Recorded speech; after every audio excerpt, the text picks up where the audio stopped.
This channel does not promote any violent, harmful, or illegal activities. All content provided by this channel is meant for an educational purpose only.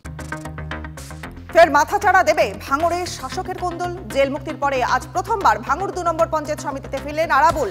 Panchayat সমিতিতে নিজের ঘর পেতে মরিয়া আরাবুল। অপরদিকে ঘর ছাড়তে নারাজ শওকত ঘনিষ্ঠ খাইরুল ইসলাম। ফের আরাবুল এবং শওকত বিবাদের আশঙ্কায় ভাঙড়বাসী। ওয়াকফ সংশোধনী বিলের বিরোধিতায় আজ কেন্দ্রের বিরুদ্ধে সুর চড়াবেন মুখ্যমন্ত্রী। আজ বিধানসভার অধিবেশনে ওয়াকফ বিলের বিরোধিতায় আওয়াজ তুলবে তৃণমূল। বিধানসভা অধিবেশনে আজ পেশ করা হবে ওয়াকফ বিলের বিরোধিতায় তৃণমূল পরিষদীয় দলের আনা প্রস্তাব। পাশাপাশি মন্ত্রিসভার বৈঠকও করবেন মুখ্যমন্ত্রী মমতা বন্দ্যোপাধ্যায়। আজ বিধানসভায় নবনির্বাচিত 6 জন বিধায়কের শপথ অনুষ্ঠান। বিধায়কদের শপথ বাক্য পাঠ করাবেন রাজ্যপাল সিভি আনন্দ বোস। সূত্রের খবর বলছে যে দুপুর 12টায় মুখ্যমন্ত্রীর উপস্থিতিতেই শপথ নেবেন বিধায়কেরা। অপরদিকে আজ মুখ্যমন্ত্রী মমতা বন্দ্যোপাধ্যায়ের নেতৃত্বে মন্ত্রিসভার বৈঠক রয়েছে। পেশায় শিক্ষক, তৃণমূল কাউন্সিলরের দোতলা বাড়ি, স্ত্রী পাচ্ছেন আবাসের ঘর। পশ্চিম মেদিনীপুরের রামজীবনপুরের পুরো এলাকায় শোরগোল পড়ে গেছে। অভিযোগ যে এলাকায় গৃহহীন মানুষ, প্রকৃত উপভোক্তারা তারা বঞ্চিত। পুরসভার বিরুদ্ধে উদাসীনতার অভিযোগ উঠছে। আবাসের বাড়ির জন্য কাটমানি নেওয়ার অভিযোগ। বাড়ি পাচ্ছেন শুধুমাত্র তৃণমূল নেতারা, কটাক্ষ করছে বিজেপি। গরু বোঝাই লরি আটকে বিক্ষোভ। বাঁকুড়ার হরিরামপুর মোড়ে ব্যাপক উত্তেজনা। ঘোড়াধারা পশুহাট থেকে গরু কেনেন এক ব্যবসায়ী। এরপর একটি লরিতে ঠাসাঠাসি করে গরুগুলিকে বর্ধমানে নিয়ে যাওয়ার অভিযোগ। পরিস্থিতি নিয়ন্ত্রণে গেলে বিক্ষোভের মুখে পড়ে পুলিশও। গরু বোঝাই গাড়ি আটক করেছে হীরাবাদ থানা। কোটি কোটি টাকা ব্যয়ে ব্রিজ তৈরির কাজে গাফিলতির অভিযোগ তুলে বিক্ষোভ গ্রামবাসীদের। পশ্চিম মেদিনীপুরের চন্দ্রকোনার 1 নম্বর হলাঘাট এলাকায় শিলাবতী নদীর উপরে বাঁশের সাঁকো দিয়েই এতদিন যাতায়াত চলত। বহু বছর ধরে ব্রিজের দাবি জানানোর পরে অবশেষে কংক্রিটের ব্রিজ তৈরির কাজ শুরু হয়েছে, কিন্তু সেই কাজেই নিম্নমানের সামগ্রী ব্যবহার করা হচ্ছে বলে অভিযোগ তুললেন স্থানীয়রা। আলু পেঁয়াজের পরে এবার ডিম কিনতে গিয়েও কিন্তু হাতে ছ্যাঁকা। পোলট্রির ডিম 8 টাকা পিস, দেশি মুরগির ডিম 15 টাকা পিস, হাঁসের ডিম 14 টাকা পিস। ডিমের আমদানি কম, তাই বাড়ছে দাম। আগামীকাল থেকে আলু ব্যবসায়ীদের প্রতিবাদ ধর্মঘট। শেষ মুহূর্তেও কি কোনো সিদ্ধান্ত বদল এখনো জানা নেই ব্যবসায়ীদের। আজও হিমঘর থেকে বাইরে বেরিয়েছে আলুর বস্তা। ভিন রাজ্যে রপ্তানির সিদ্ধান্ত প্রত্যাহার না হলে আর কাল থেকে বের হবে না আলু। রাজ্যে আলুর সংকটের আশঙ্কা। পৌষ মেলা আয়োজনে গত বছরের মতো এবছরও মেলা এবং উৎসব আয়োজনে বিশ্বভারতীকে সমস্ত রকমের সহযোগিতার আশ্বাস নবান্নের। প্রশাসনিক আশ্বাসের পরে জোর কদমে মেলার প্রস্তুতি শুরু করেছে বিশ্বভারতী। ডিসেম্বরের প্রথম সপ্তাহ থেকেই অনলাইনে করা যাবে স্টল বুকিং। 23 থেকে 28 ডিসেম্বর পর্যন্ত চলবে পৌষ মেলা।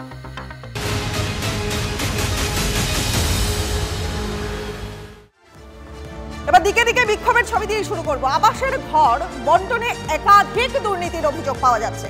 আর এবারে বিতর্ক এড়াতে আবাসের ঘর বাতিলের আবেদন করেছেন উপপ্রধান। কোথাকার আলিপুরদুয়ার 1 নম্বর ব্লকের মথুরা গ্রাম পঞ্চায়েতের ঘটনা।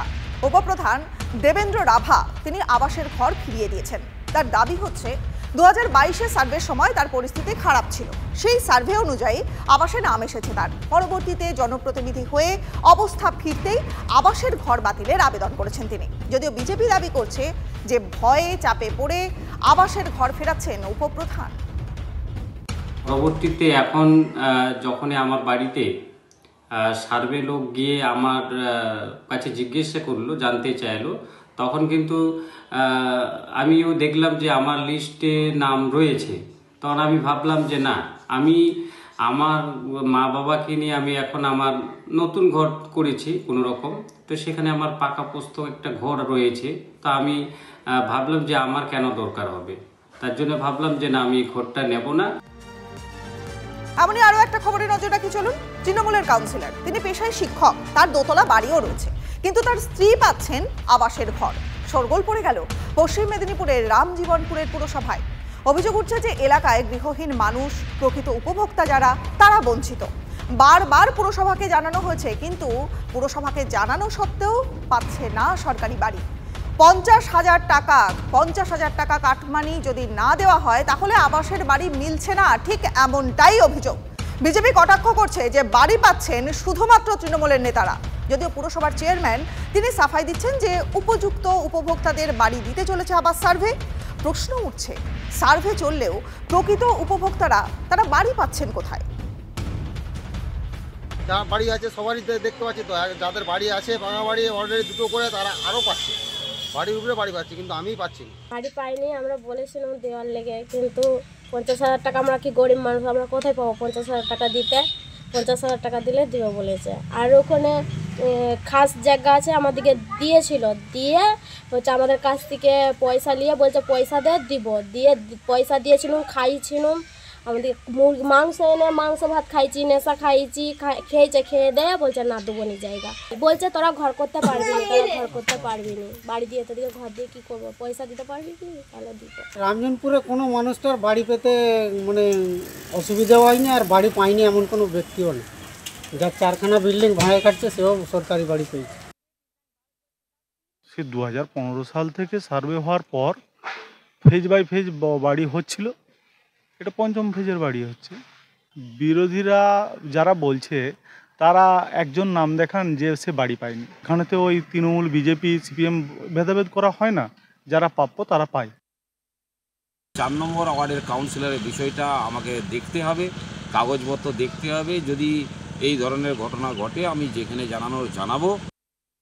তৃণমূলের নেতারা বাড়ি পেয়েছে, কাউন্সিলররা বাড়ি নিয়েছে, তাদের পরিবারের সকলের নামে বাড়ি নিয়েছে। পৌরসভার যিনি এক্সিকিউটিভ অফিসার ওনার কাছে অভিযোগ জানানো হয়েছে, কিন্তু উনি তৃণমূল ছাড়া কিছু বুঝেন না। তৃণমূলের নেতারা যেটা বলেন সেটাই কাজ করেন, ওনার কাছ থেকে আর কি আশা করা যায়। রামজীবনপুর পৌরসভার 4 নম্বর ওয়ার্ডের কাউন্সিলর তিনি তার বিলাসবহুল দোতলা পাকার বাড়ি থাকলেও আবার তিনি কিন্তু তার স্ত্রীর নামে পেয়েছেন আবাস যোজনার বাড়ি। আর এই পৌর এলাকার একাধিক বাসিন্দারা তারা যেটা অভিযোগ করছেন যে দীর্ঘদিন ধরে পৌরসভার দ্বারস্থ হয়েও তাদের কিন্তু আবাস যোজনার বাড়ি মেলেনি। অনেকেই বলছেন বাড়ি চাইতে গেলে নেতারা বলছেন টাকা দিতে হবে, টাকা না দিতে পারার জন্য তারা কিন্তু বাড়ি পাচ্ছে না। এক কথায় আবারও আবাসের বাড়ি নিয়ে দুর্নীতি, আর এই আবাসের বাড়ি নিয়ে ইতিমধ্যে সরব হয়েছেন বিরোধী দলগুলি।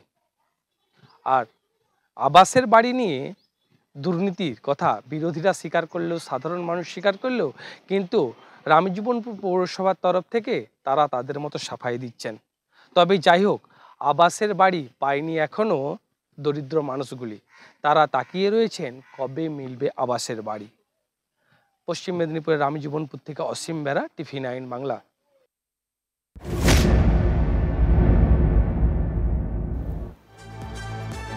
দেখুন, আবাস দুর্নীতি নিয়ে সেদিকে তো আমাদের নজর থাকবেই। আরও একটা গুরুত্বপূর্ণ খবরে আসি। আমতলার ডক্টরস মিট, সেই মিট থেকে সেবাশ্রয় কর্মসূচির ঘোষণা করেছিলেন অভিষেক বন্দ্যোপাধ্যায়। জানিয়ে রাজ্য রাজনীতিতে কিন্তু জোর চর্চা চলছে, কিন্তু এবার কি স্বাস্থ্য জগতে অভিষেক ঘটতে চলেছে?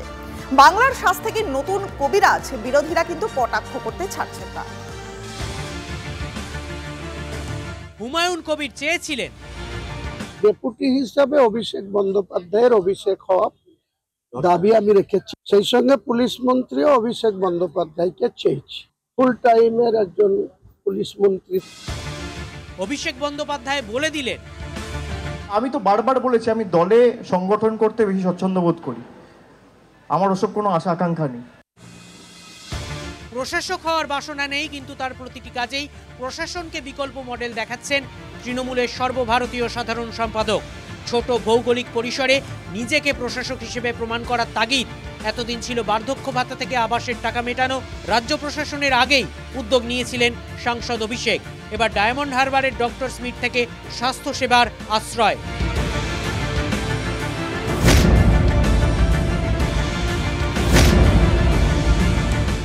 সেবাশ্রয় কি? সেবা এবং আশ্রয় এক মহৎ কর্মযজ্ঞ। দেখে হয়তো মনে হচ্ছে খুব সোজা, কি কর্মযজ্ঞ তাও স্পষ্ট করেছেন অভিষেক। এক একটা বিধানসভায় আমরা 10 দিন ধরে ক্যাম্প চালাবো। এক একটা বিধানসভায় গড়ে দেখতে গেলে 40টা করে ক্যাম্প, এবং দুয়ারে স্বাস্থ্য পরিষেবা যেটাকে বলবে। কর্মসূচি আমরা 75 দিন অবধি চালাবো।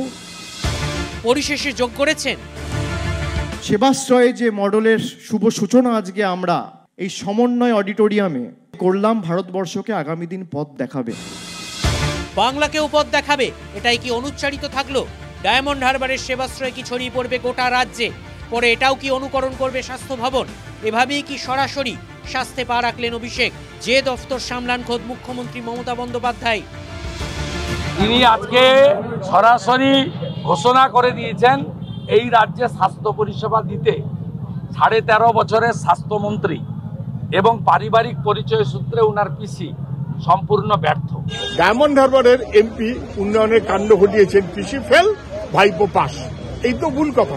আজকে যদি এমপিকে ক্যাম্প করতে হয়, মানুষকে যদি চিকিৎসা পেতে ক্যাম্পে যেতে হয়, আমরা জানি ক্যাম্পে কখন যায়, দুর্গত মানুষ যায়, তার মানে মানুষও দুর্গত অবস্থায় আছেন। ওখানে ক্যাম্প হওয়া মানে কি জানেন? পশ্চিমবঙ্গের অন্যান্য হসপিটালের সমস্ত চিকিৎসা বন্ধ হয়ে যাওয়া, সব ডাক্তারকে তুলে নেবে, সরকারের বাইরে আরেকটা সরকার। আমতলার সভায় চিকিৎসকদের অসন্তোষ দূর করতে হেল্পলাইন নম্বর চালু করেছেন অভিষেক। সমালোচনায় মুখর ডাক্তারদের একাংশ। আমরা জানাচ্ছি যে আপনি ট্রান্সপারেন্ট ওয়েতে চিকিৎসকদের সমস্যার সমাধান করার দিকে এগোন, সেটাই হবে আলটিমেট চিকিৎসকদের প্রতি সঠিক বার্তা। তিনি কি কোথাও একটা আমাদের রাজ্যের যে স্বাস্থ্য ব্যবস্থা এবং যে প্রশাসন তার বিকল্প কোনো মডেল তৈরি করতে চাইছেন? আমতলা থেকে কর্মসূচি কলকাতায় নিয়ে যাওয়ার ঘোষণা করে রেখেছেন অভিষেক। যারা তৃণমূলপন্থী চিকিৎসকরা রয়েছেন তারা বলছেন এ হলো স্বাস্থ্যে অভিষেক বন্দ্যোপাধ্যায়ের অভিষেক। ক্যামেরায় অভিজিৎ দাসের সঙ্গে সৌরভ দত্ত, বাংলা, কলকাতা।